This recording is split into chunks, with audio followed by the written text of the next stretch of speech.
Hello guys, আজকে সন্ধ্যার নাস্তা হলো। রমজান মাসে আমরা যেরকম ইফতারি করছি সেরকম সব ইফতারির আইটেম দিয়ে আজকে সন্ধ্যার নাস্তা করব। চিন্তা ভাবনা করলাম যে সবই তো রমজান মাসে এরকমভাবে খাওয়া হয়, রমজানের পর আর এরকম খাওয়া হয় না। হয়তো ছোলা খাওয়া হলো, ছোলার সাথে বেগুনি হলো না, এরকমই হয়। কিন্তু এরকম একসাথে যেরকম রমজান মাসে ইফতারি করছি সেই রকম এখানে আমি তৈরি করছি। চিকেন ফ্রাই আছে, বেগুনি আছে, আলুর চপ আছে, তারপর হচ্ছে যে পেঁয়াজু আছে, তরমুজ আছে, ফুইট আছে, ডিমের চপ আছে।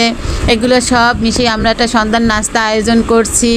কারণ দেখা যাচ্ছে যে বেশিরভাগই হচ্ছে এগুলো রমজান মাসে আমরা খাইয়ে, কিন্তু রমজানের পর এইরকমভাবে সব কিছু মিলিয়ে খাওয়া হয় না। তাই একটা প্লেটে নিয়ে গুছিয়ে গাছিয়ে রাখলাম, সবাই একসাথে বসে মাখিয়ে খাবো আজকের সন্ধ্যায়। আপনাদের কার কার খাইতে ইচ্ছা করে তাড়াতাড়ি চলে আসেন, আমাদের সাথে আসিয়া সন্ধ্যার নাস্তায় অ্যাড হন এবং যোগদান করুন।